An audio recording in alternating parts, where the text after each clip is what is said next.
જય સ્વામિનારાયણ. તારીખ 11/8/2024 શ્રાવણ સુદ સાતમ રવિવાર. આચાર્ય શ્રી અયોધ્યા પ્રસાદજી મહારાજના સમકાલીન હતા.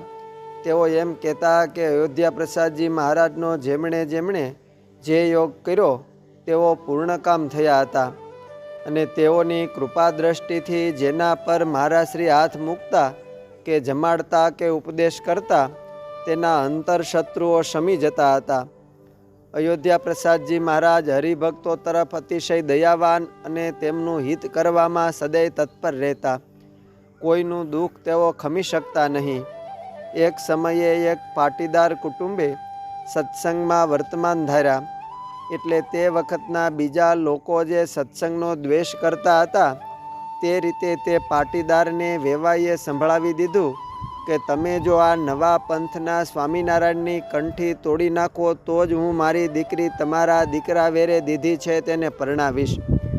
આમ થવાથી કેટલાક માણસોએ પેલા વેવાઈને બહુ સમજાવ્યો અને વેવિશાળ એમ ન તોડાય એમ કહ્યું.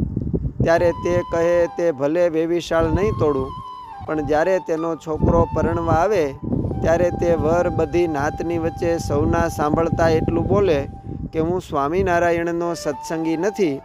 આટલું બોલવા તે કબૂલ હોય તો જ હું કન્યા પરણાવીશ. આ હકીકત સાંભળીને છોકરાના બાપે જવાબ દીધો કે અમે સત્સંગ તો નહીં મૂકીએ, પણ છોકરાને હું સમજાવીશ. ત્યાર પછી તે સત્સંગીનો દીકરો અમદાવાદ શ્રી નરનારાયણ દેવના દર્શન કરવા આવ્યો. ત્યારે તેની હકીકત જાણી આચાર્ય શ્રી અયોધ્યા પ્રસાદજી મહારાજે તેને પૂછ્યું કે બેટા, હવે તું પરણવા જવાનો ત્યારે શું કહીશ? ત્યારે એ છોકરાએ જવાબ આપ્યો કે બાપજી, હું તો એમ કહેવાનો છું કે હું તો સ્વામિનારાયણનો છું. તમારી મરજી હોય તો તમારી દીકરી પરણાવો, નહીં તો તમારી દીકરી તમારે ઘેરે રાખો. આ સાંભળીને તેની સત્સંગની દ્રઢતા ઉપર મહારાજશ્રી બહુ જ રાજી થયા. એટલું જ નહીં, પણ પેલા વેવાઈના ગામમાં બીજા એક પાટીદાર સારા હરિભક્ત હતા. તેને મહારાજે કહ્યું કે જો પેલો દ્વેષી માણસ પોતાની દીકરી આ છોકરાને ન પરણાવે તો તે જ માંડવે તે જ વખતે તમે તમારી દીકરી આ વરને પરણાવજો, પણ એને પાછો ફરવા દેશો નહીં. મહારાજશ્રીનું આ વચન માથે ચડાવીને તે હરિભક્ત પાટીદારે પણ તે પ્રમાણે ખુશીથી કબૂલ કર્યું. પછી નિર્ધારિત દિવસે પેલા છોકરાને પરણાવવા માટે જાન લઈ વેવાઈને ત્યાં ગયા. ત્યાં બધી નાત પણ આ પ્રસંગે ભેગી થઈ. તે સમયે પેલા વેવાઈએ માંડવા વચ્ચે વરને કહ્યું કે બોલો, હું સ્વામિનારાયણનો નથી. ત્યારે વરરાજાએ શાંતિથી કહ્યું કે હજુ બધી નાત ક્યાં એકઠી થઈ છે? પુરુષો તો દેખાય છે, પણ બધા બૈરાઓને બોલાવો. પછી બધા બૈરાને બોલાવ્યા. એટલે બૈરાનો મોટો સમૂહ માંડવા પાસે આવીને બેઠો. બધી નાતના માણસો આ જમાઈનું વચન સાંભળવા ઉત્સાહપૂર્વક તૈયાર થઈને બેઠા.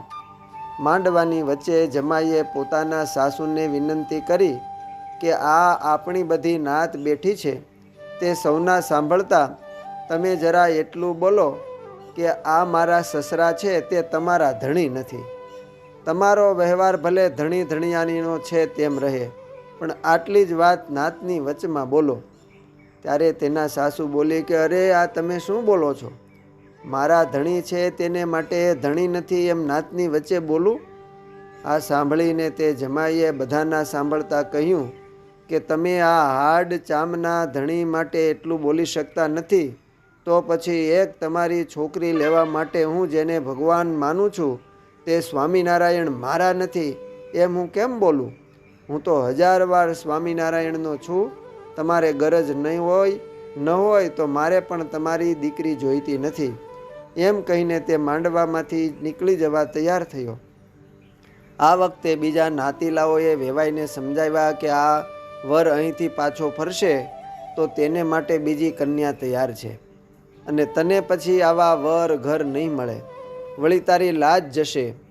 આથી તે વેવાઈ સમજી ગયો અને માફી માગીને પોતાની દીકરી તે જ વરને પરણાવી. આ રીતે સત્સંગની દ્રઢતા રખાવવામાં આચાર્ય શ્રી સત્સંગીને પણ કાળજીપૂર્વક સાચવતા. અસ્તુ. જય સ્વામિનારાયણ. ધર્મ ધુરંધર આદિ આચાર્ય શ્રી અયોધ્યા પ્રસાદજી મહારાજ શ્રીના જીવન કવનમાંથી